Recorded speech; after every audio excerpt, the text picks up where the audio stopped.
Hello दोस्तों, कैसे हैं आप। दोस्तों, जैसे आपको मालूम है कि वर्ग 2 का नोटिफिकेशन जल्दी आने वाला है। आप भी तैयारी कर रहे हैं और आज का वीडियो है कि आखिरकार वर्ग 2 में कितने कैंडिडेट किस सब्जेक्ट से किस कैटेगरी में बैठने वाले हैं, जिससे कि आपको थोड़ा बहुत कंपटीशन का अंदाज़ा हो जाएगा। दोस्तों, जैसे आप देख रहे हैं, सूचना अधिकार के तहत ईएसबी से यह डाटा निकलवाया गया है। यहाँ पर यदि आप देखेंगे तो उपरोक्त संदर्भित आवेदन द्वारा सूचना का अधिकार अधिनियम 2005 की धारा 6(1) के अंतर्गत आपके द्वारा चाही गई जानकारी बिंदुवार निम्नानुसार है। बिंदु 1 में चाही गई जानकारी माध्यमिक शिक्षक पात्रता परीक्षा 2023 में विषयवार एवं कैटेगरी वार क्वालिफाइड आवेदनों की संख्या निम्नानुसार है। यानी कि जो आपकी पात्रता परीक्षा हुई थी उसमें 2023 में कितने क्वालिफाइड हुए हैं उसका ये डाटा है। दोस्तों, यहाँ पर यदि आप देखेंगे इंग्लिश सब्जेक्ट का ही देखें तो ईडब्ल्यूएस के 838 क्वालिफाइड हैं, ओबीसी से 1336, एससी से 375, एसटी से 97, यूआर से 659। ऐसे आपको हर एक सब्जेक्ट के यहाँ पर जो है अपडेट दी गई है। दोस्तों, तो यहाँ पर आप ये निकाल सकते हैं कि आप जिस कैटेगरी में आ रहे हैं, जिस सब्जेक्ट्स में आ रहे हैं, उसमें कितने कैंडिडेट 2023 में क्वालिफाइड हुए हैं। अब यहाँ पर 2018 के कैंडिडेट हैं वो भी क्वालिफाइड हुए हैं, तो उनका भी डाटा यहाँ पर शो हो रहा है। जैसे कि बिंदु क्रमांक 2 में यहाँ पर आप देख रहे हैं, मनचाही जानकारी मध्य प्रदेश माध्यमिक शिक्षक पात्रता परीक्षा 2018 के विषयवार एवं कैटेगरी वार क्वालिफाइड अभ्यर्थियों की संख्या निम्नानुसार है। तो यहाँ पर जो सब्जेक्ट है वो दिए गए हैं दोस्तों, और जो कैटेगरी है ओबीसी, एससी, एसटी, यूआर दी गई है। ईडब्ल्यूएस इसलिए नहीं दी गई कि 2018 में जब ये नोटिफिकेशन निकला था उस समय ईडब्ल्यूएस कैटेगरी नहीं थी, बाद में फिर जोड़ी गई है। तो जो भी उस समय डिस्क्वालीफाइड हो गए थे ईडब्ल्यूएस लगाकर वो क्वालिफाइड माने जाएंगे 75 नंबर में। ठीक है, उन्हें रिजर्वेशन का लाभ मिलेगा। तो वो 90 नंबर से नीचे लाए थे, डिस्क्वालीफाइड थे, लेकिन अब 2024 की जो भर्ती होगी वर्ग 2 में वो भी आवेदन कर पाएंगे जो कि ईडब्ल्यूएस से है और 75 या उससे ज़्यादा नंबर लाए। बहरहाल यहाँ पर भी आप देखेंगे दोस्तों तो अच्छा खासा जो है कंपटीशन होने वाला है। 2018 के जैसे आप English, Hindi, math, Sanskrit, science, social science, Urdu से देखें, ओबीसी वर्ग, एससी वर्ग, एसटी वर्ग, यूआर वर्ग कितने लोग क्वालिफाइड हुए हैं। अब यहाँ पर जो 2018 परीक्षा क्वालिफाइड है और 2023 पात्रता परीक्षा क्वालिफाइड है, वही आवेदन कर पाएंगे भर्ती परीक्षा के लिए। तो ये आपका कंपटीशन है। यदि हम सभी को जोड़ें दोस्तों तो कुल मिलाकर हमारे पास ये डाटा आ जाता है। जैसे आप इंग्लिश से देखेंगे तो करीबन 9,934 कैंडिडेट जो है क्वालिफाइड है। हिंदी से आप देखें दोस्तों तो 76,365 जो है हिंदी से क्वालिफाइड है। हम यदि मैथ से देखें दोस्तों, ये डाटा जो है 2023 और 2018 दोनों को सम्मिलित करके है दोस्तों 60,445। हम संस्कृत की बात करें तो 16,490। हम साइंस की बात करें तो 67,016 और हम सोशल साइंस की बात करें तो 70,936 और उर्दू की बात करें तो 796। इतने लोग जो हैं यहाँ पर क्वालिफाइड हैं 2023 और 2018 की वैकेंसी को लेकर। तो इतने आवेदन होना है। कुल मिलाकर ये जो आवेदन है वो 3 लाख से ऊपर पहुंच जाते हैं दोस्तों। ईडब्ल्यूएस भी जुड़ेगा, तो इतने लोगों से आपका कंपटीशन होना है। आपकी जो कैटेगरी है वो भी आप यहाँ पर निकाल सकते हैं, जो सब्जेक्ट है उसमें कितने आवेदन होने हैं वो भी आप जान सकते हैं, क्योंकि जो क्वालिफाइड हैं वो आवेदन करेंगे। बहरहाल एक फैक्ट और है कि इनमें से बहुत से लोगों की जो है कहीं ना कहीं ज्वाइनिंग हो गई होगी या बहुत से लोग जो है एग्जाम नहीं देंगे, तो उस हिसाब से थोड़ा सा डाटा आगे पीछे हो सकता है, यानी कि 19-20 हो सकता है, लेकिन डाटा यही रहेगा। तो 3 लाख लोगों का कंपटीशन यहाँ पर होना ही होना है। मंडल भर्ती परीक्षा का कैलेंडर जारी कर दिया है। उसमें वर्ग 2 का जो एग्जाम है मार्च 2025 को लिया जाएगा 10,000 पदों पर। यहाँ पर सभी का एक ही सवाल है कि सर हिंदी से कितने पद आ सकते हैं, या फिर साइंस से कितने आएंगे, सोशल साइंस से कितने आएंगे, इंग्लिश से कितने आएंगे। तो इस संबंध में दोस्तों जब आपका नोटिफिकेशन जारी होगा उसमें पूरी अपडेट मिल जाएगी। लेकिन हम बात करें 2023-24 की, तो यहाँ पर एक डाटा मंगाया गया था जो कि विभिन्न न्यूज़पेपर में भी आया था। 8,000 पदों की भर्ती की बात कही गई थी वर्ग 2 के संबंध में। उस समय जितने पद थे, जिस सब्जेक्ट से और जिस संभाग में, वो पूरी डिटेल्स मैं आप सभी के साथ शेयर कर रहा हूं दोस्तों। हालांकि वो 8,000 की जगह अब 10,000 पद हो चुकी हैं, क्योंकि 2024 में बहुत से लोग रिटायर हो चुके हैं, बहुत से लोगों के प्रमोशन हो चुके हैं, तो वहाँ पर नए पद बन जाते हैं दोस्तों। तो चलें हम देखें कि उसके अकॉर्डिंग कितने पद थे उस समय। लेकिन अब ये अच्छी बात है कि 10,000 पद यहाँ पर जो है भर्ती के लिए बताए जा रहे हैं, जो कि और भी बढ़ सकती हैं दोस्तों। जो पद निकाले गए हैं वर्ग 2 के वो 8,454 पदों पर शिक्षकों की भर्ती कराई जाएगी। ठीक है दोस्तों। अब यहाँ पर यदि आप देखेंगे तो ये अलग अलग विषय यहाँ पर दिए गए हैं कि भोपाल में अंग्रेजी के 500 पद हैं, गणित के 200 हैं, विज्ञान के 5, संस्कृत के 50, सामाजिक विज्ञान के 5, हिंदी के 50, कुल 810। इस तरह से ये पद जो है बांटे गए हैं। आप यदि नीचे देखेंगे तो किस विषय से कितने पद हैं तो वो यहाँ पर आपको कुल टोटल में मिल जाएंगे। जैसे कि हम बड़ा करके इसे देख लेते हैं। आप देखेंगे तो जो अंग्रेजी के कुल पद हैं वो हैं आपके 4114 पद, और यहाँ पर आप देखेंगे गणित के तो 1250 पद हैं। आप विज्ञान के देखेंगे 65 पद हैं। आप संस्कृत के देखेंगे 425, आप सामाजिक विज्ञान के देखेंगे 94 पद हैं, और आप हिंदी के देखेंगे तो 384 पद यहाँ पर दिए गए हैं। और ये किस संभाग में कितने पद हैं वो सब यहाँ पर दिया गया है। तो दोस्तों ये जो डाटा था वो था 2023-24 का जब मंगाया गया था, और बहरहाल अब उसमें बढ़ोतरी हो गई है, यानी कि 8000 की जगह अब 10,000 पदों पर भर्ती की जाएगी दोस्तों। तो ये एक अच्छी बात है। हम सब सब्जेक्ट की बात करें तो ये सभी में पद बढ़ेंगे दोस्तों। लेकिन बहरहाल जिस तरह से उस समय हिंदी या फिर बात करें आपके विज्ञान या सामाजिक विज्ञान के जो पद थे उसमें इजाफा होगा ही दोस्तों। और भी पद हैं जैसे कि इंग्लिश के, मैथ के अच्छे पद हैं, उनमें भी इजाफा हो सकता है दोस्तों। तो ये जो डाटा था वो थोड़ा सा पुराना है, उसे अपडेट करके अब 10,000 कर दिया गया, क्योंकि ये जो डाटा था वो 8,000 पदों का था, लेकिन अब 10,000 पदों पर भर्ती की जाएगी। तो प्लीज़ तैयारी जारी रखें, डेफिनेटली आपको लाभ मिलेगा। तो वर्ग 2 से संबंधित मैं लगातार अपडेट ला रहा हूं। कल हमने डिस्कशन किया था कि वर्ग 2 भर्ती परीक्षा की डेट क्या रहेगी, सिलेबस कहां से आप लें, और तैयारी की भी कुछ टिप्स दिए गए थे। उस पर काफ़ी कमेंट ये आ रहे हैं कि सर ये बताएं कि जो डीएड या डीएलएड धारी हैं उन्हें कितने प्रतिशत नंबर चाहिए ग्रेजुएशन में, पहला क्वेश्चन। दूसरा ये कि आप एज बताएं कि आखिर एज कितनी चाहिए, क्योंकि बहुत से लोग ओवरेज हो चुके हैं, तो ऐसे में क्या वो तैयारी जारी रखें। तो इन दोनों का ही आंसर मैं देने वाला हूं। और दोस्तों हर एक आंसर सरकारी जो आदेश होता है उस अनुसार देता हूं। तो यहाँ पर भी आप जो है राजपत्र देख सकते हैं, या फिर आप जो ईएसबी की तरफ से नियम जारी किए जाते हैं शिक्षक भर्ती को लेकर उनका अवलोकन कर सकते हैं। तो हमारा जो है ईएसबी ने जो आदेश जारी किए हैं उसी का ही अवलोकन करेंगे। तो दोस्तों ये है मध्य प्रदेश कर्मचारी चयन मंडल की ऑफिशियली वेबसाइट। अभी तक जो है वर्ग 2 का नोटिफिकेशन जारी नहीं हुआ है, लेकिन शिक्षक भर्ती के जो नियम होते हैं उन संबंध में आदेश इस पे आ जाते हैं। तो चले उनका अवलोकन करते हैं। तो मैं आपको आदेश भी बताता चलूंगा जिससे आप स्वयं डाउनलोड कर सकें। पहले हमें हिंदी और इंग्लिश चुनना है, तो चलो हिंदी चुनते हैं, राष्ट्रभाषा को सम्मान देते हैं, और हमें जाना है डैशबोर्ड पर। और चूंकि हमें मिडिल स्कूल के संबंध में जानकारी चाहिए, तो वर्ग 2 का नोटिफिकेशन 2018 में आया था। वही नियम आयु सीमा के संबंधी और योग्यता संबंधी रहेंगे, क्योंकि राजपत्र में अभी तक कोई भी बदलाव नियम संबंधी नहीं किया गया है। तो इसमें जो आयु सीमा बताई गई है और इसमें जो योग्यता बताई गई है वही आपके 2024 के नोटिफिकेशन में रहेगी दोस्तों। तो चलें, यहाँ से आप रूल बुक डाउनलोड कर सकते हैं। और ये आ गई ईएसबी की रूल बुक हमारे सामने। तो पहले कर लेते हैं योग्यता की बात। फर्स्ट पॉइंट यदि आप देखेंगे, संबंधित विषय में स्नातक उपाधि तथा प्रारंभिक शिक्षा में 2 वर्षीय डिप्लोमा। ठीक है, तो यहाँ पर 2 वर्षीय डिप्लोमा क्यों लिखा गया है भैया, डीएड या डीएलएड क्यों नहीं लिखा गया? विभिन्न राज्यों में जो 2 वर्षीय डिप्लोमा है वो विभिन्न नामों से जाना जाता है, तो इसमें हो जाता कंफ्यूजन। इसलिए जो नियम है वो स्पष्ट करने के लिए इसमें लिख दिया गया है शिक्षा में 2 वर्षीय डिप्लोमा, यानी आपका डीएड, डीएलएड या विभिन्न राज्यों में जिस नाम से भी ये जाना चाहे वो यहाँ पर होना चाहिए।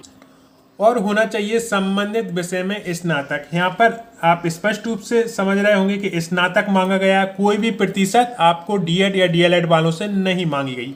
क्यों नहीं मांगी गई, इसके पीछे क्या कारण है? क्योंकि डीएड या डीएलएड की जो योग्यता होती है वो होती है 12वीं पास, ना कि स्नातक।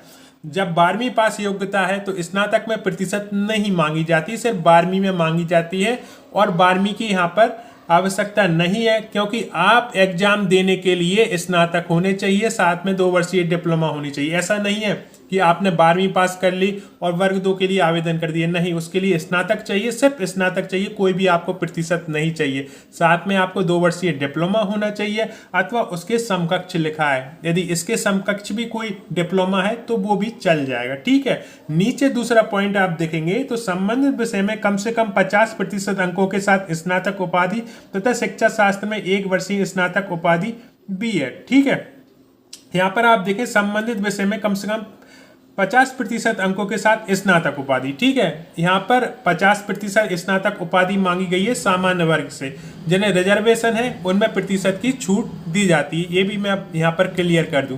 साथ में आपसे मांगा गया है B.Ed। ठीक है, अब फिर और भी योग्यता हैं जो कि आप पढ़ सकते हैं, लेकिन मेन योग्यता यही रहती है।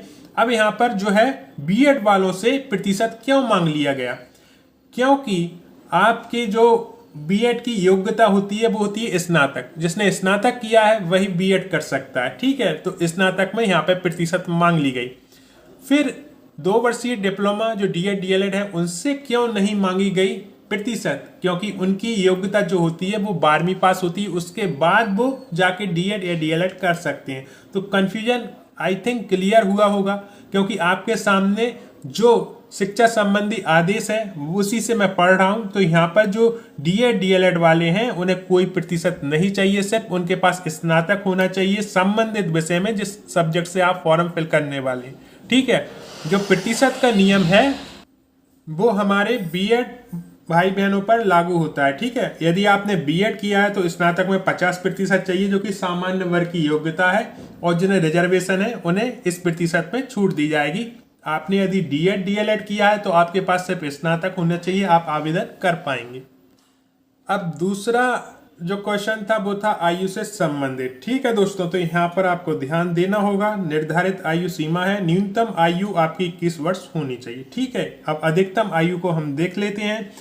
तो पुरुष आवेदक अनारक्षित वर्ग, अनारक्षित वर्ग में कौन आता है, जिन्हें कोई भी रिजर्वेशन नहीं मिला है, जो कि अदर राज्य से भी हैं, मध्य प्रदेश से भी हैं, जो किसी भी रिजर्वेशन में नहीं आते, वो आते हैं अनारक्षित वर्ग में। उनकी आयु सीमा जो पुरुष है 40 वर्ष होनी चाहिए। अतिथि शिक्षकों को आयु सीमा में छूट दी जाती है, जिनके 3 सत्र और 200 दिवस पूरे हैं उन्हें विशेष छूट दी जाती है, तो उनकी आयु हो जाती है 49 वर्ष। ठीक है, महिला आवेदक अनारक्षित वर्ग सामान्य वर्ग में है, चाहे मध्य प्रदेश है की निवासी हैं जिन्हें कोई रिजर्वेशन नहीं मिल रहा है, या अदर राज्य की निवासी महिला है जिन्हें कोई रिजर्वेशन नहीं मिल रहा है, वो इसमें आती है। हालांकि अदर राज्य के जितने भी कैंडिडेट हैं उन्हें कोई भी रिजर्वेशन मध्य प्रदेश में नहीं मिलता है, सिर्फ मध्य प्रदेश के मूल निवासियों को ही यहाँ का रिजर्वेशन मिलता है, जितनी भी रिजर्वेशन है। ठीक है, तो यहाँ पर आप देखेंगे 45 वर्ष जो है महिला आवेदक की आयु है सामान्य वर्ग में। और यहाँ पर जो देखेंगे तो जो गेस्ट टीचर है, अब यहाँ पर मैं एक कंफ्यूजन क्लियर कर दूं कि गेस्ट टीचर यदि अदर राज्य की भी मध्य प्रदेश में गेस्ट टीचर हैं और 200 दिन और 3 सत्र पूरे हैं तो उन्हें ये अतिथि शिक्षक का रिजर्वेशन मिलता है, क्योंकि 25% या 50% जो भी रिजर्वेशन लागू होगा अतिथि शिक्षक को लेकर, उनमें वो सभी आएंगे जो मध्य प्रदेश में 200 दिन और 3 सत्र काम कर चुके हैं। लेकिन बात करें कौन कौन से रिजर्वेशन अदर राज्य को नहीं मिलते हैं, तो वो आपके कास्ट संबंधी रिजर्वेशन हो गया, दिव्यांग संबंधी रिजर्वेशन हो गया, महिला संबंधी रिजर्वेशन हो गया, ये सिर्फ मध्य प्रदेश के मूल निवासियों को मिलते हैं। ठीक है, तो यहाँ पर एक कंफ्यूजन क्लियर कर लेना, नहीं तो आप कहोगे कि सर हमने अतिथि शिक्षक में काम किया अदर राज्य से कि हमें रिजर्वेशन नहीं मिलेगा, जरूर मिलेगा। ठीक है, अब यहाँ पर आप देखेंगे पुरुष और महिला मध्य प्रदेश शासन के निगम मंडल स्वास्थ्य संस्था के कर्मचारी तथा नगर सैनिक, इनकी जो आयु सीमा होगी वो 45 वर्ष होगी। ठीक है, अब यहाँ पर पुरुष महिला मध्य प्रदेश के आरक्षित वर्ग, अनुसूचित जाति, अनुसूचित जनजाति, अन्य पिछड़ा वर्ग, तो इनकी जो आयु सीमा है वो 45 वर्ष है। और यदि वो गेस्ट टीचर भी हैं तो उनकी जो अधिकतम आयु सीमा है वो 54 वर्ष है। ठीक है, यहाँ पर दिव्यांग जनों के आवेदकों के लिए यदि आप दिव्यांग जन में आते हैं तो 45 वर्ष है, और यदि आप गेस्ट टीचर में काम कर चुके हैं तो आपकी अधिकतम आयु जो है 54 वर्ष हो जाती है। तो दिव्यांग जनों के लिए कितनी आयु सीमा है? 45 वर्ष। पुरुष और महिला मध्य प्रदेश के जो आरक्षित वर्ग में आते हैं उनकी आयु कितनी हो गई? 45 वर्ष। जो महिला कहीं भी निगम मंडल स्वशासी संस्था के कर्मचारी तथा नगर सैनिक हैं उनकी भी जो आयु है 45 वर्ष। महिला आवेदक जो अनारक्षित वर्ग की है, सामान्य वर्ग में भी आते हैं, उनकी भी 45 वर्ष। और पुरुष जो आवेदक है उसकी आयु सीमा 40 वर्ष। ठीक है, तो ये आयु सीमा संबंधी यहाँ पर नियम दिया गया। ठीक है, अब यहाँ पर जो है आपको यदि आयु सीमा में छूट चाहिए तो उस संबंध में आपके पास प्रमाण पत्र होना चाहिए। जैसे मान लो आप मध्य प्रदेश के आरक्षित वर्ग में आते हैं, अनुसूचित जाति में आते हैं, अनुसूचित जनजाति, अन्य पिछड़ वर्ग, तो आपके पास वो प्रमाण पत्र होना चाहिए, कास्ट सर्टिफिकेट होना चाहिए और डिजिटल बनवा लेना, क्योंकि डिजिटल ही आगे चल के मान्य होता है। दिव्यांग जन में आते हैं तो आपके पास वो होना चाहिए, 40% आपको दिव्यांग प्रमाण पत्र होना चाहिए, तभी ये आरक्षण मिलेगा। यदि आप गेस्ट टीचर में आते हैं तो वो प्रमाण पत्र आपके पास होना चाहिए। तो आई थिंक ये दो जो डाउट थे वो मैं क्लियर कर पाया हूँ, क्योंकि ये वो कन्फ्यूजन थे जो आपको पढ़ाई से दूर ले जाते हैं दोस्तों। तो प्लीज़ आप देख लें, नियमों को समझ लें और तैयारी जारी रखें, क्योंकि अभी से यदि आप तैयारी करेंगे निश्चित रूप से आप अपनी एक पक्की कर। दोस्तों वर्ग 2 की तैयारी आपकी लगातार जारी है और उस पर छोटे छोटे जो आपके डाउट होते हैं वो इस वीडियो में क्लियर करने की कोशिश करता हूं। बहुत से भाई बहन ये जानना चाह रहे हैं कि सर वर्ग 2 का जो है अभी तक सिलेबस जारी नहीं हुआ है, तो किस आधार पर हम तैयारी करें। हर एक वीडियो में मैंने आपको ये बताया है कि जो आपका मेन सब्जेक्ट है उसकी तैयारी आप जो पुराने 2018 में जो सिलेबस जारी हुआ उसके अनुसार जारी रखें, क्योंकि ज़्यादा बदलाव नहीं होना है, थोड़ा बहुत बदलाव होगा। और जैसे ही आपका नया सिलेबस आएगा वहाँ पर 10 से 20% ही आपको बदलाव देखने को मिलेगा, जिससे कि आपकी तैयारी बेहतर हो सके। तो चलें हम पहले सिलेबस पर ही डिस्कशन आज करते हैं इस वीडियो पर। दोस्तों ये नोटिफिकेशन 2018 का है जो कि आपको ESB की वेबसाइट पर मिल जाएगा। यहाँ पर हमें सिलेबस देखना है। सिलेबस जो है इसमें पेज नंबर 25 से शुरू हो जाता है। यहाँ पर सिलेबस में बदलाव क्या रहेगा दोस्तों के पहले 150 नंबर का ये भर्ती परीक्षा होती थी, लेकिन अब जो आपकी वर्ग 2 की भर्ती परीक्षा होगी वो 100 नंबर की होगी। ठीक है, तो ये पहला बदलाव है। लेकिन हमें देखना है अपना सिलेबस, जैसे कि वर्ग 2 गणित का सिलेबस। ठीक है, अब यहाँ पर आप देखें तो ये सब आने हैं, जैसे कि आपके पास संख्या पद्धति, प्रगट संख्या, पूर्ण संख्या, पूर्णांक की पहचान, समाज, परिमेय संख्या की समाज एवं इन पर सक्रिया, घातांक एवं परिमेय घातकों के लिए घातांक के नियमों के अनुप्रयोग, बहुपद एवं परिमेय व्यंजक, बीज गणित, तो ये सब तो दोस्तों ये आपको बार बार प्रैक्टिस करना है। जैसे आप यहाँ पर देखेंगे तो चक्रवृद्धि ब्याज, यहाँ पर जो है घुमाकर प्रश्न पूछे जाते हैं, तो ये अनुपात, समानुपात, किस्त, लघु गणक, ये सब चीजें। ठीक है, तो ये किसका हो गया, मैथमेटिक्स का हो गया, यहाँ पर पूरा दिया गया है। इसके बाद हम विज्ञान पे चलें तो ये विज्ञान का हो गया, ब्रह्मांड, मापन, समय, ताप, लंबाई, क्षेत्रफल, आयतन, द्रव्यमान का मापन, ये सब ये किसका हो गया, साइंस का हो गया। ऐसे ही आप दोस्तों आगे बढ़ते चलेंगे तो मेन सब्जेक्ट है उसे पकड़ना है, जैसे सामाजिक विज्ञान है ना। अब सामाजिक विज्ञान में क्या क्या सिलेबस है, इतिहास, इतिहास जानने के स्रोत, आदि मानव का विकास, ये सब है ना। तो ये सब जो है ना दोस्तों इसमें ज़्यादा बदलाव नहीं होना, ये सब आना है। सिर्फ 10% ही आपका बदलाव होगा, 80% से 90% आपका सिलेबस कंप्लीट हो चुका होगा। इसलिए मैं बार बार कह रहा हूँ कि ये सिलेबस जो है इसे तैयारी कर लें। जैसे कि मुख्य भाषा हिंदी विषय, अब हिंदी विषय में आपके जो है विराम चिन्ह, उनका अनुप्रयोग, वाक्य रचना, शुद्ध वाक्य, यानी यहाँ पर जो है व्याकरण हो गया आपका, है ना। फिर काव्य से संबंधित अपठित बोध, निबंध लेखन, पत्र लेखन, हिंदी साहित्य, तो ये पूरा दिया गया है। तो आपको ऐसे यहाँ से ये डाउनलोड कर लेना है और इसमें जो भी दिया गया है ना उसे अच्छे से, जैसे इंग्लिश हो गया तो इंग्लिश वाले यहाँ से डाउनलोड कर ले। तो यहाँ से आपको ये और चीज़ें नहीं पकड़नी है, जैसे फर्स्ट लैंग्वेज हो गई, सेकेंड लैंग्वेज हो गई। आप यदि इनकी भी तैयारी करना चाहते हैं तो कर सकते हैं, और जैसे बाल विकास शिक्षा शास्त्र करना चाहते हैं तो कर सकते हैं, है ना, कोई बुराई नहीं है। लेकिन आपका मेन सब्जेक्ट ही आपको जॉब दिला सकता है, तो मेन सब्जेक्ट पर ज़्यादा फोकस करना है। तो यहाँ पर यदि आप देखेंगे जैसे ये मुख्य भाषा संस्कृत का हो गया, है ना, व्याकरण भी आएगा और सब कुछ यहाँ पर दिया गया है। तो इनकी तैयारी आपको बार बार करना है। तो ये पूरा सिलेबस डला हुआ है, आप क्यों भटक रहे हो। जैसे उर्दू हो गया तो उर्दू से संबंधित पूरा सिलेबस यहाँ पर दिया गया है, तो हमें भटकना नहीं है। ये जो समय है इसका यूज करना है दोस्तों। सेकंड ये है कि इसकी जो ओल्ड एग्जाम पेपर हैं वो भी आपको डाउनलोड करके और उनमें देखना है कि किस हिसाब से उसमें प्रश्न पूछे गए थे और उन्हें हल करके देखना है। उन्हें हल करने का क्या तरीका है वो मैं अगली वीडियो में बताऊंगा, किस तरह से आप बेस्ट से बेस्ट उनसे भी जो है तैयारी कर सकते हैं जो पुराने पेपर हैं। और मध्य प्रदेश के ही नहीं, जो आज आसपास के राज्य के, राजस्थान हो गया, यूपी हो गया, बिहार हो गया, वहाँ पे जो वर्ग 2 के एग्जाम होते हैं उनसे भी आप क्वेश्चन ले सकते हैं अपने सब्जेक्ट के, है ना। तो ये सिलेबस और ये अपना जो पुराने पेपर हैं उनका रिवीजन करते चलें दोस्तों, बेहतर तैयारी होगी आपकी और एक सीट आपकी पक्की। हेलो दोस्तों, कैसे हैं आप दोस्तों। मैंने आपसे कहा था कि मेरे जो भी वीडियो बनते हैं वो सरकारी आदेश अनुसार बनती हैं, और एक मैंने वीडियो बनाया था जिसमें वर्ग 2 सब्जेक्ट कॉम्बिनेशन लिस्ट मैंने आपको बताई थी। आपको यदि शिक्षक बनना है, वर्ग 2 भर्ती परीक्षा में आवेदन करना है, तो आपके सब्जेक्ट कॉम्बिनेशन क्या होने चाहिए। उससे ही रिलेटेड एक डाउट सामने आया है कि सर आपने ये बताया है कि जो भी इंग्लिश के शिक्षक बनेंगे उनके पास बीए में लिटरेचर इंग्लिश 3 साल होना चाहिए, वही इसमें शिक्षक बन पाएंगे।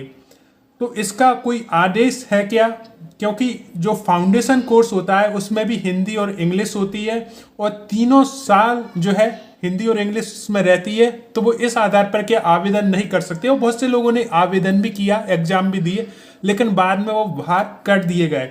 लेकिन फिर भी ये सवाल उठा है, तो चलें हम आदेश देख लेते हैं दोस्तों। पहले हम आदेश देख लेते हैं। जैसे कि आप देख रहे हैं, माध्यमिक शिक्षक नियोजन अंतर्गत माध्यमिक शिक्षक अंग्रेजी पद हेतु केवल उन अभ्यर्थियों की अभ्यर्थिता मान्य होगी जिनका स्नातक स्तर पर एक मुख्य विषय यानी कि लिटरेचर विषय अंग्रेजी रहा हो। फाउंडेशन कोर्स अथवा सामान्य अंग्रेजी से के स्नातक स्तर पर होने के आधार पर अभ्यर्थिता मान्य नहीं होगी। यही दोस्तों हिंदी में भी लागू हुआ। जिनने साहित्यिक हिंदी से बीए किया है वही भाषा के टीचर बन पाए हिंदी के, और जो फाउंडेशन या सामान्य हिंदी से जो है बीए किए थे वो बाहर हो गए, यानी कि फाउंडेशन कोर्स यहाँ पर नहीं माना जाता। तो कुल मिलाकर मैंने जो भी सब्जेक्ट कॉम्बिनेशन बताए हैं वो सरकारी आदेश अनुसार बताए हैं। चूंकि ये कंफ्यूजन बढ़ गया था कि फाउंडेशन जो कोर्स है उसके हिसाब से बहुत से लोगों ने आवेदन किए थे, लेकिन बाद में उन्हें ज्वाइनिंग नहीं मिली है।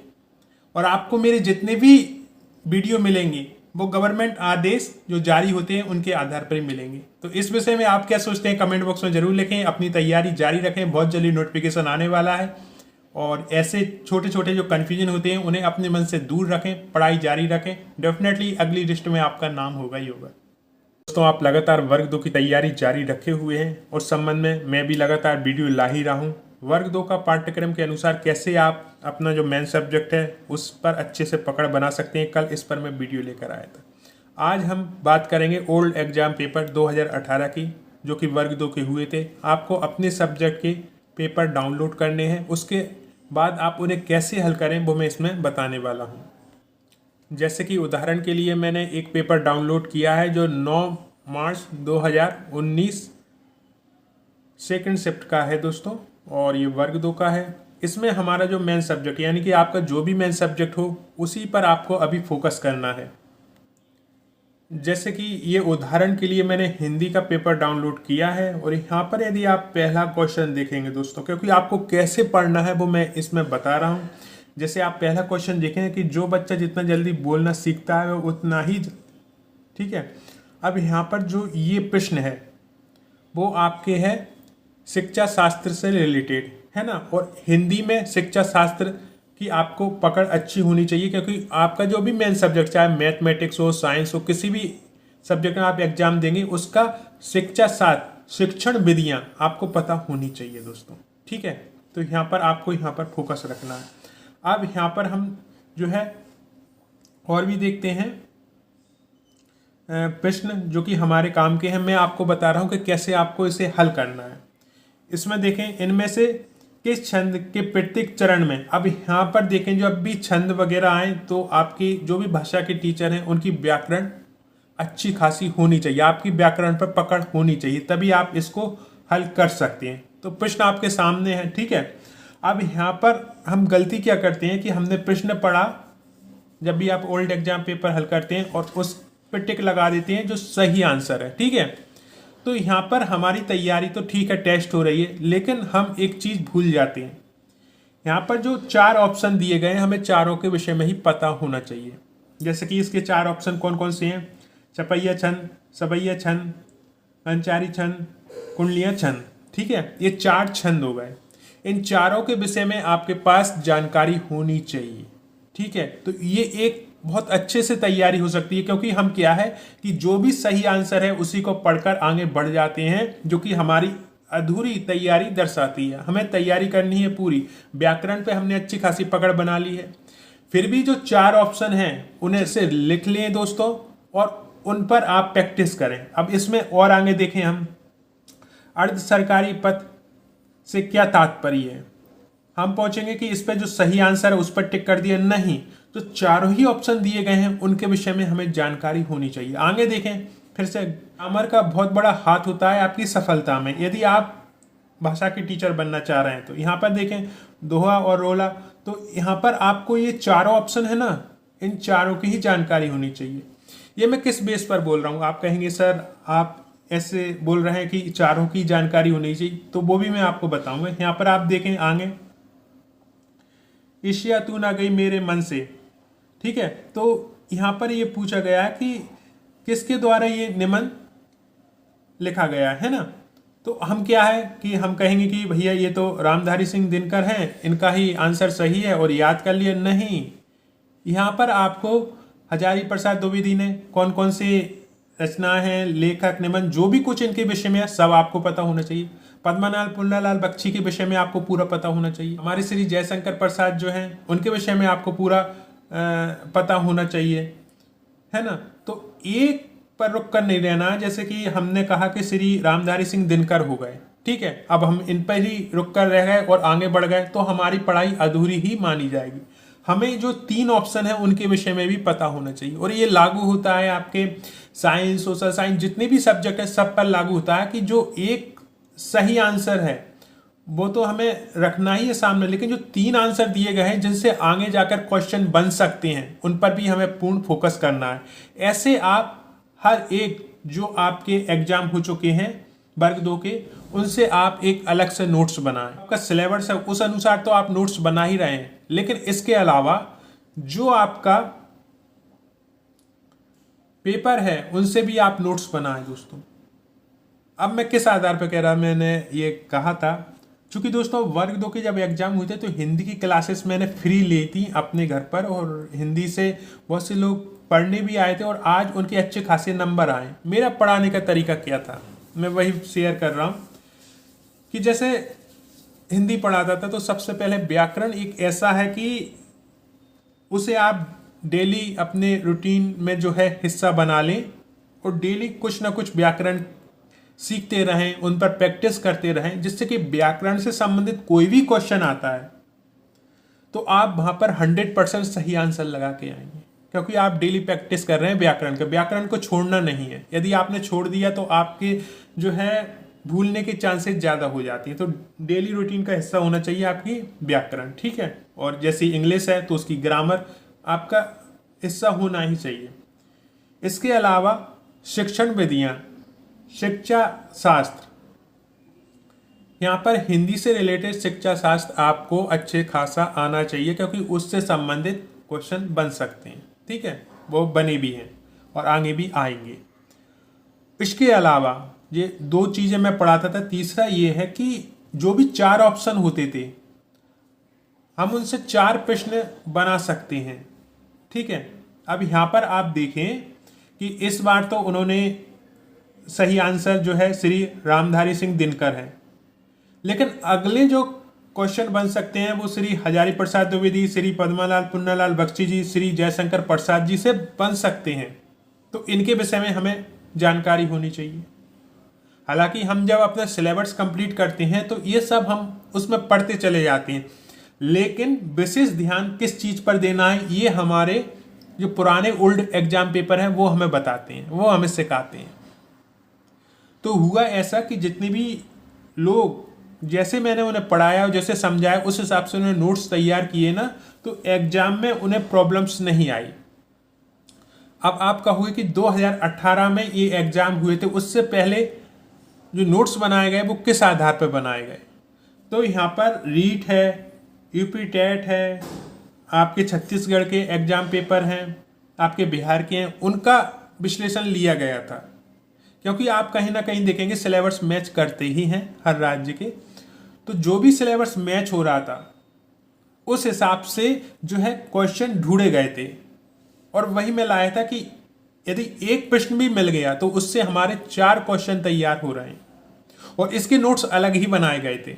जैसे कहते हैं ना कि आपके एग्जाम में घुमाकर प्रश्न पूछे जाते हैं, तो उनका हम प्रैक्टिस कहाँ से करें, तो प्रैक्टिस बेहतर यहीं से हो सकती है। अब हमारे पास एक चीज़ और आ गई कि 2018 में वर्ग 2 के एग्जाम हो गए और पूरे क्वेश्चन पेपर हमारे पास आ गए हैं। अब इन्हें हमें डिटेल्स में हल करना है। यदि आप कहेंगे तो मैं हिंदी की क्लासेस ला सकता हूँ, मैं लाइव आपको आकर पढ़ा सकता हूँ हिंदी विषय में, क्योंकि हिंदी विषय जो है मेरा रहा है और इस पर अच्छी खासी मेरी पकड़ भी है। तो हम पढ़ेंगे इस आधार पर कि जो भी क्वेश्चन बन रहे हैं इनसे, जैसे कि आप पूरा देखेंगे ना तो हर एक प्रश्न में 4 ऑप्शन दिए होते हैं, और इन चारों के विषय में, यानी कि मान लो इसका क्या है, जो भी सही आंसर है, जैसे कि इसका आंसर है हबीब तनवीर, ठीक है। अब इनके विषय में आपको डिटेल्स, क्योंकि एक ही रचना नहीं की, इन्होंने बहुत सारी रचनाएं की होंगी, तो उन सभी रचनाओं के विषय में हमें पता होना ही चाहिए। जो भी इन्होंने नाटक रचे हैं वो सभी जो नाटक है उनकी जानकारी हमें होना ही चाहिए। अब नाटक की जानकारी होना ये मात्र नहीं है कि आपने उसका नाम पढ़ लिया, उसमें कैरेक्टर कौन कौन से हैं वो भी आपको पता होनी चाहिए, क्योंकि कई बार तो ये है कि उसके चरित्र पूछ लिए जाते हैं, कि उसमें जो नाम बता दी जाते हैं कि ये किस नाटक के चरित्र हैं, तो उनके नाम पूछ लिए जाते हैं। तो हमारे पास इतना अभी समय है कि हम गहराई के साथ अध्ययन कर सकते हैं दोस्तों, और वो आपको गहराई के साथ अध्ययन करोगे ना तो आप उन लाखों लोगों में से आगे निकल जाओगे जो अभी सोए हुए हैं, क्योंकि फार्म लाखों भरे होते हैं और एग्ज़ाम देने उतने लोग नहीं जाते हैं, क्योंकि बहुत से लोग तो फार्म भर देते हैं, एग्ज़ाम भी नहीं देते, बहुत से लोग एब्सेंट हो जाते हैं किसी भी कारण से। तो यहाँ पर हमारे पास काफ़ी मौका है। सिलेबस भी मैं कल लेकर आया हूँ, आज मैंने आपको बताया कि क्वेश्चन पेपर कैसे हमको हल करना है हर एक सब्जेक्ट का, है ना। तो इस हिसाब से आप तैयारी करेंगे तो बेस्ट तैयारी होगी आपकी। अब दोस्तों मैं कोई ना तो पेड प्रमोशन करता हूँ, ना आपको कोई कूपन कोड बेच रहा हूँ, ना आपको कोई कोर्स बेच रहा हूँ। जो आपका एक सपना है ना शिक्षक बनने का, बस मैं उसमें थोड़ा सा अपनी भूमिका निभाना चाहता हूँ, आपको पढ़ाई से जोड़े रखना चाहता हूँ, क्योंकि मुझे मालूम है कि आप कल के शिक्षक बनोगे, आपके अंदर वो क्षमता है कि आप शिक्षक बन सकते हो। सिर्फ आप भटको नहीं, तैयारी जारी रख सको। कैसे तैयारी करनी है वो आप बेहतर सोचें, बेहतर तरीके से बताएं, और कोई भी जो आपको लग रहा है कि वो सही से तैयारी नहीं कर पा रहा है तो उसे भी आप गाइड करें, जिससे कि हम सभी मिलकर इस महायज्ञ में सफल हो सकें। दोस्तों कुछ दिन पहले मैं एक वीडियो लेकर आया था कि अतिथि का बढ़ा हुआ आरक्षण और महिला आरक्षण के बाद कितने पद बचेंगे, क्या आप उन कम पदों पर ज्वाइनिंग ले पाएंगे। तो उसी पर ही बहुत सारे कमेंट आ रहे हैं कि सर आप उदाहरण देके बताएं कि यदि 100 पोस्टें आती हैं किसी सब्जेक्ट से तो किस वर्ग के कितनी पोस्टें मिलेंगी।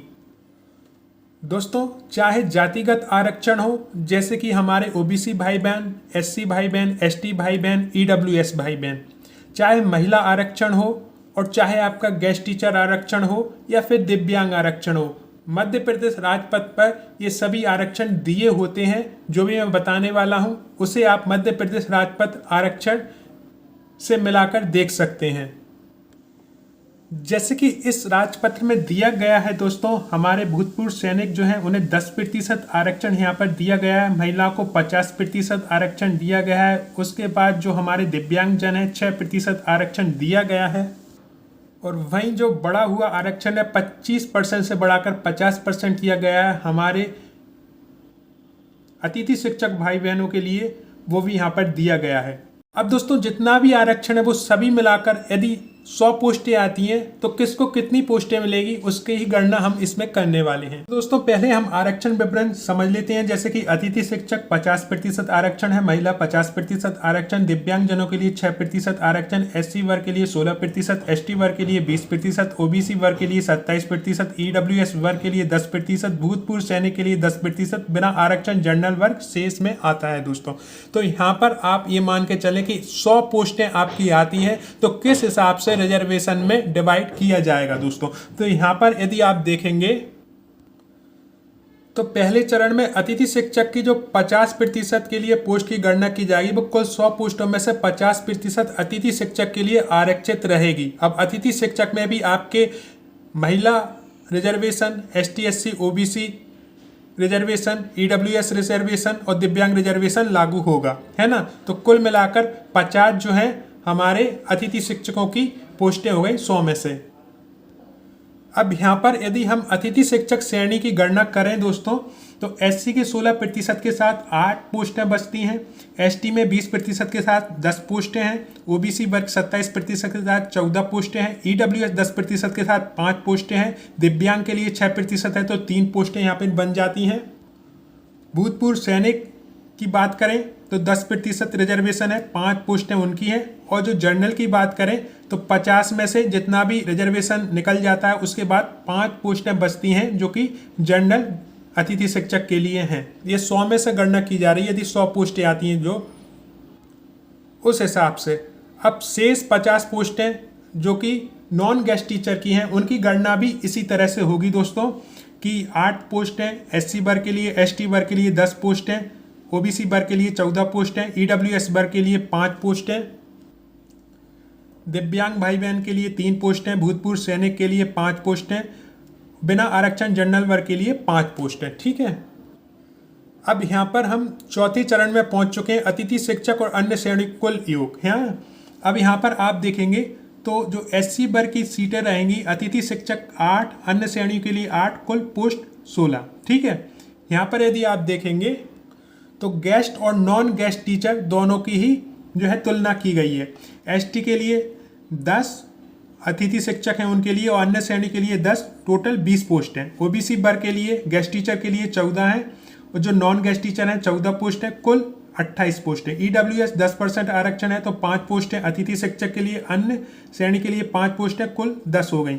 दिव्यांग भाई बहनों के लिए अतिथि में 3 पोस्ट है, अन्य श्रेणी में 3, कुल 6 पोस्ट है। भूतपूर्व सैनिक 10%, 5 पोस्ट है अतिथि शिक्षक की, 5 पोस्ट है अन्य श्रेणी की, कुल 10 पोस्ट है। जनरल 22% सीटें यहाँ पर रहती हैं तो अतिथि शिक्षक में 5 पोस्टें जाएंगी, अन्य श्रेणी यानी नॉन गेस्ट टीचर में 5 पोस्टें, कुल 10 हो गई। कुल पोस्टें हो गई आपकी 50 अतिथि शिक्षक के लिए, 50% रिजर्वेशन है, अन्य श्रेणी के लिए 50 और कुल पोस्टों की संख्या है 100। ठीक है, 100 पोस्ट पर ये निकाला जा रहा है। अब चाहे आप गेस्ट टीचर में हो या नॉन गेस्ट टीचर में, यहाँ पर 50% में जो है सीटें बांट दी गई हैं, यानी 100 सीटें कुल आती हैं तो 50 गेस्ट टीचर में जाएंगी और 50 आएंगी नॉन गेस्ट टीचर में। उस हिसाब से किस वर्ग में कितनी सीटें जाएंगी वो देखें। SC वर्ग के लिए जो है 8 पोस्टें आएंगी, ST वर्ग के लिए 10 पोस्ट हैं, OBC वर्ग के लिए 14 पोस्ट हैं, EWS वर्ग के लिए 5 पोस्ट हैं, दिव्यांगों के लिए 3 पोस्ट हैं, भूतपूर्व सैनिक के लिए 5 पोस्ट हैं और बिना आरक्षण जनरल वर्ग के लिए 5 पोस्टें यहाँ पर रहेंगी। अब यहाँ पर हम महिला आरक्षण लगा रहे हैं दोस्तों जो कि 50% है और दिव्यांगजनों का 6% है। तो यहाँ पर महिलाओं के लिए 50% यानी कि 50 पोस्टों में से 25 पोस्टें महिलाओं की रहेंगी। तो यहाँ पर SC वर्ग की जो महिलाएं 4 पोस्टें, ST वर्ग की महिला 5 पोस्टें, OBC वर्ग की महिलाएं 7 पोस्टें, EWS महिलाएं 3 पोस्टें, जनरल वर्ग की जो है 3 पोस्टें यहाँ पर रहेंगी।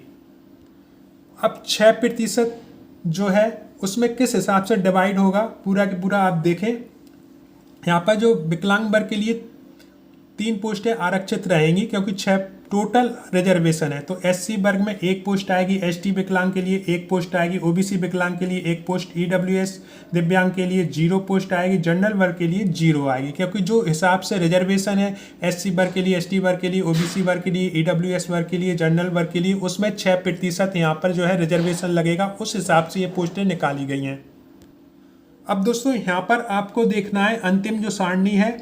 SC वर्ग के लिए कुल 8 पोस्टें रहेंगी, 4 महिलाओं के लिए, 1 दिव्यांग के लिए, 1 भूतपूर्व सैनिक के लिए, 2 अन्य के लिए। ST वर्ग की जो है 10 कुल पोस्टें आएंगी, 5 महिलाओं के लिए, 1 दिव्यांग के लिए, 1 भूतपूर्व सैनिक के लिए, 3 अन्य के लिए। OBC वर्ग की 27% रिजर्वेशन के साथ कुल पोस्टें 14 रहेंगी, 7 महिलाओं के लिए, 1 दिव्यांग के लिए, 2 भूतपूर्व सैनिक के लिए, अन्य के लिए 4 रहेंगी। EWS की 10% के बाद 5 कुल पोस्टें आएंगी, 3 महिलाओं के लिए, 0 दिव्यांग के लिए, 1 भूतपूर्व सैनिक के लिए, 1 अन्य के लिए। जनरल के लिए 11% के साथ 5 पोस्टें आएंगी, इसमें 3 महिलाओं के लिए होंगी, दिव्यांग के लिए 0 है, भूतपूर्व सैनिक के लिए 0, अन्य के लिए 2 रहेंगी। इसके बाद जो कुल पोस्टें आप देखेंगे दोस्तों, तो 50 में से 25 पोस्टें महिलाओं की, 3 दिव्यांगों की, भूतपूर्व सैनिक के लिए 10 रहेंगी और अन्य के लिए 12 रहेंगी।